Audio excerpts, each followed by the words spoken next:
असून वक्त्यांच्या भाषणामध्ये अनेक गोष्टीचा ओहापोह आपल्याला झालेला बघायला मिळाला।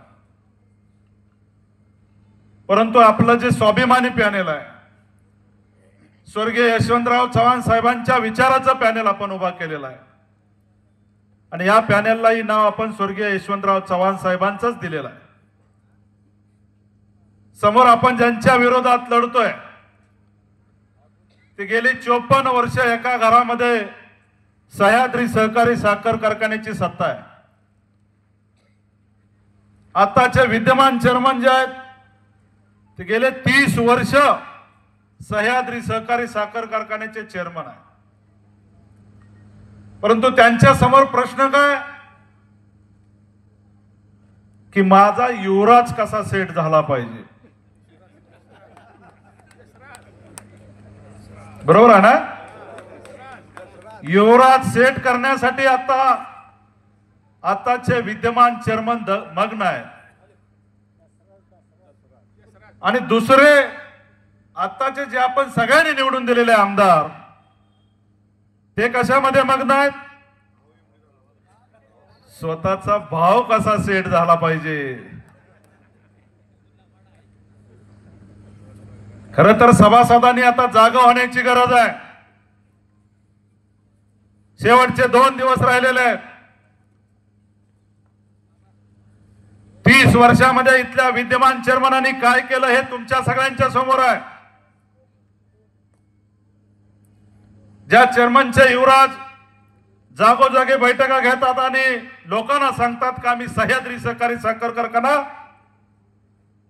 अशा पद्धतीने चालवतोय, तशा पद्धतीने चालवतोय, परंतु मला त्यांना एक प्रश्न करायचा आहे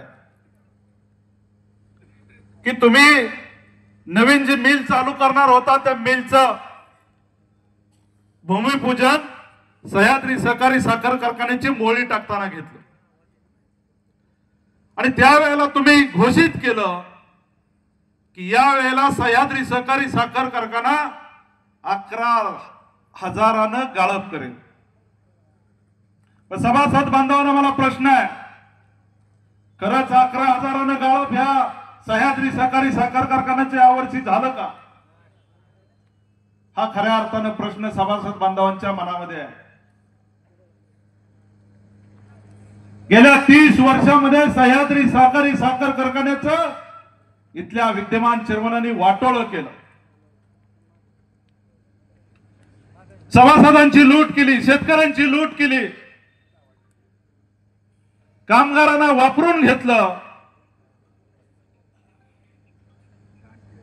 खऱ्या अर्थानं सह्याद्री सहकारी कारखान्याच्या माध्यमातून इथल्या विद्यमान चेअरमनांनी इथल्या सभासदांच्या वरती जुलमी राजवट चालू केली।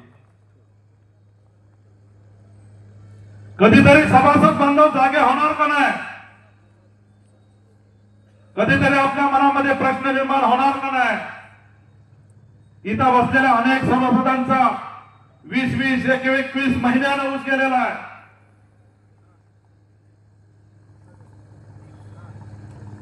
हा प्रश्न सभासदांच्या मनामध्ये खदगदतोय।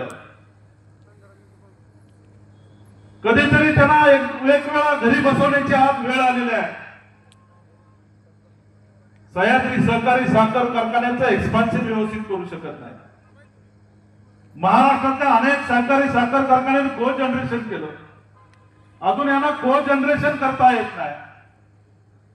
एवढा मोठा यशवंतराव चव्हाण साहेबांनी सहकारी साखर कारखाना तुमच्या ताब्यात दिलेला आहे, परंतु स्वतःच्या बापाची प्रॉपर्टी असल्यानं सभासदांच्या पैशाची दुधान करून गेल्या 30 वर्षामध्ये सह्याद्री सहकारी साखर कारखान्याची लूट इथल्या चेअरमनांनी केली। अनेक विषय आता वेळ आपल्या समोर नाही, धैर्यशील दादांना सुद्धा 10 मिनिटं बोलावे लागेल, परंतु तुमच्या मनामध्ये प्रश्न आहे की तुम्ही एवढं सगळं सांगताय पण तुम्ही एकाच एक पॅनेल करायला पाहिजे होतं। तुम्हाला सगळ्याला माहिती आहे इथल्या चेअरमनांना हे अहंकार झालेला होता आणि त्याच्यापेक्षा जास्तीचा अहंकार इथल्या आताच्या विद्यमान आमदारांना झालेला। अहंकाराला मर्यादा असतात. तुम्हाला मागच्या सभेमध्ये आम्ही विस्तृतपणे सांगितलेलं आहे. परंतु हे एकाच एक पॅनेल होऊन द्यायचं नव्हतं. काही मंडळींनी हे पॅनेल इसकाटा म्हणून ठेका घेतलेला होता. एका विशिष्ट घरातनं सत्ता बाजूला जाऊ नये म्हणून ठेका घेतलेला होता. हेही सभासदांना कधीतरी मनामध्ये विचार करण्याची वेळ आलेली आहे. आताचे विद्यमान आमदार आणि त्यांचे बगलबच्चे अनेक काय गोष्टी बोलत आहेत. आम्ही प्रामाणिकपणे सांगतो, आमच्या मनामध्ये इच्छा होती की खरंच इथल्या चेअरमनना घरी बसवण्याची वेळ आज आलेली आहे. परंतु इथल्या विद्यमान आमदारांच्या आणि त्यांच्या बगलबच्च्यांच्या मनामध्ये नव्हतं की इथली सत्ता बाळासाहेब पाटलांची जावी. म्हणून खऱ्या अर्थाने हे वेगळं वेगळं आपल्याला लढायची वेळ आलेली आहे. परंतु मी आज दाव्याने सांगतो, कराड तालुक्यातल्या 23,000 सभासदांनी एल्गार केलेला आहे. यावेळेला स्वर्गीय यशवंतराव चव्हाण साहेबांच्या विचाराचं पॅनेल निवडून आणायचं आहे. विमान चिन्ह प्रत्येक सभासदाच्या मनामध्ये बसलेलं आहे. मी आज दिवसभर कडेगाव तालुक्याचा दौरा केला. जवळपास 20-25 गावामध्ये गेलो.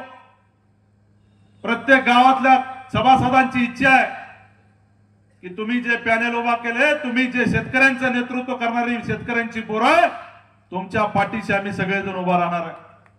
कुणी काय अफवा करू दे, हे इकडे गेले ते तिकडे गेले, परंतु सभासद बांधव हे आपल्या विमान चिन्हाच्या पाठीशी आहे. म्हणून माझी कराड तालुक्यातल्या आणि इथल्या सगळ्या सभासद बांधवांना विनंती आहे, शेवटचे 2 दिवस आहे. शेवटच्या 2 दिवसामध्ये आपल्या मनाची खूणगाठ बांधा की आपल्याला काही जरी झालं तरी शेतकऱ्यांची समोर बसलेली मुलं या संचालक म्हणून सह्याद्री सहकारी साखर कारखान्याच्या संचालक मंडळामध्ये घालवायचे. आपण सगळ्यांनी जर ठरवलं तर खरंच 1,00,000% या सह्याद्री सहकारी साखर कारखान्यामध्ये परिवर्तन होणार आहे. तुम्ही मनामध्ये चिंता बाळगू नका की पॅनेलचं हे झालं ते झालं, त्या गोष्टी आता सांगत नाही. तुम्ही फक्त मनामध्ये विमान चिन्ह घ्या. कुणी काय सांगितलं, मला 1 फुली द्या, अर्धी फुली द्या, अर्धी दंबडी सुद्धा फुलीची देऊ नका. आपलं जेवढे विमान चिन्हाचे उमेदवार आहेत तेवढ्या विमान चिन्हाच्या समोर आपण शिक्का मारा. आपले सगळेच्या सगळे उमेदवार निवडून येणार, लक्षात ठेवा मित्रो. दाव्यानं सांगतोय. मागाशी काहीतरी सांगता सभेमध्ये अनेक जण जे गावाच्या बेळामध्ये असणारी उंदराची पिल्लं येऊन काहीतरी बोलत होते. कुणीतरी अमक्या घेतले, तमक्या घेतले. काय चोऱ्या माऱ्या करणाऱ्याने आमच्यावर बोलावं, काय आश्चर्य. तुमचा धंदा काय, तुम्ही काय काय केलं मला सांगताना लाज वाटेल. एवढं किती चोऱ्या करा, येऊ नको तर कुठल्या गाडीत बसू, असली चांगल्या माणसावरती शिंतोड उडवत आहे. एक बहादर त्या स्टेजवर आहे तिथं, ज्याला पुळका आला होता. विद्यमान आमदार पडले त्यावेळेला त्यांच्या गळ्यात पडून ढसाढसा रडत होते. कसं झालं तुमचं, मला लय वाईट वाटतंय.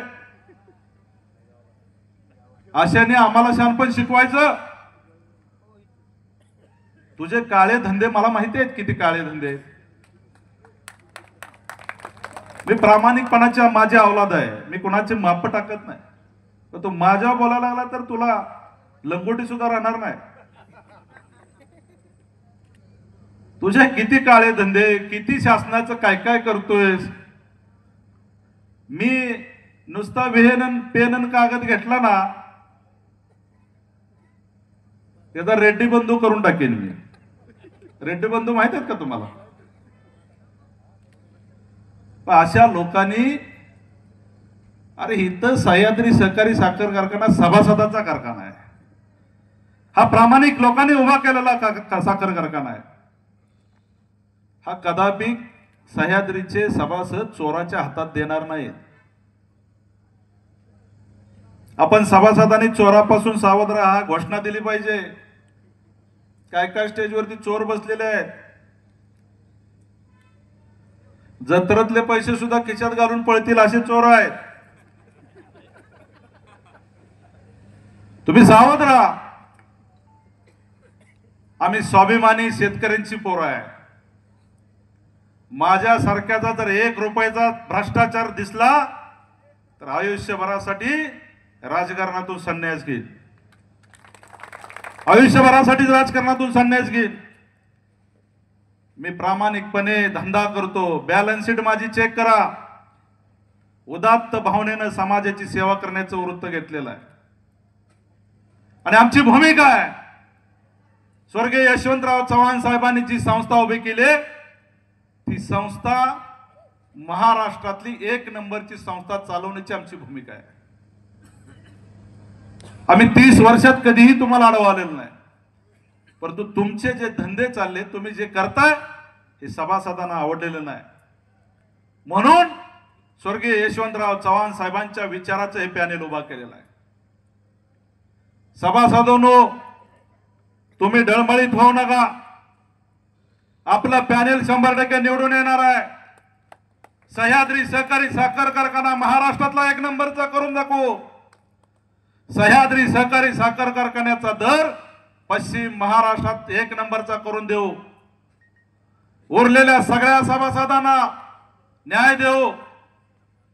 जेवढे जास्तीत जास्त सभासद इथं नवीन करता येतील तेवढे आम्ही करू.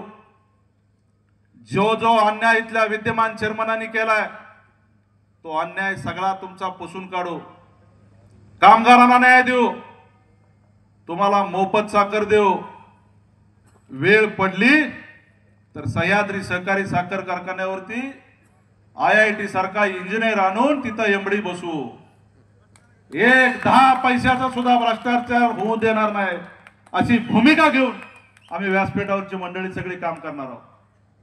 तुम्हाला माझी विनंती आहे, आजचा आणि उद्याचा दिवस कोणी जेवण देईल, कोणी आमिष दाखवेल. मित्र हो, 1 दिवसाच्या जेवणानं आपलं भागणार नाही. 350 देशात डॉक्टर बाबासाहेब आंबेडकरांनी जे संविधान घालून दिलेलं आहे, हे पवित्र संविधान तुमचं मत दान करण्यासाठी दिलेलं आहे. लक्षात घ्या, तुमचं मत कशासाठी दिलेलं आहे? दान करण्यासाठी दिलेलं आहे. कुणाच्या जेवणासाठी, कुणाच्या आमिषासाठी मत दिलेलं नाही. आणि हे पवित्र मत चांगल्या विचाराच्या शेतकऱ्यांच्या पोरांच्या पाठीशी असावं एवढीच भूमिका आजच्या सांगता सभेच्या निमित्तानं मांडतो. आपलं चिन्ह आहे काय? चिन्ह जोरात हात वर करून सांगा. जोरात सगळे हात वर करून सांगा. काय चिन्ह आहे? तुम्ही आज, उद्या सकाळी, उद्या दिवसभर आपले पहिली जयंती सह्याद्री सहकारी साखर कारखान्यावरती आपलं सगळे मंडळ करेल. आणि पहिला ठराव होईल, दरवर्षी सह्याद्री सहकारी साखर कारखान्यावरती यशवंतराव चव्हाण साहेबांची जल्लोषामध्ये जयंती साजरी होईल. एवढीच विनंती आपल्या सगळ्यांना करतो. आपण या ठिकाणी सगळ्या मोठ्या संख्येने उपस्थित राहिला आणि आपलं पॅनेल हे भरघोस मताने निवडून येणार आहे, यामध्ये शंका बाळगण्याची गरज नाही. आपण या ठिकाणी सर्व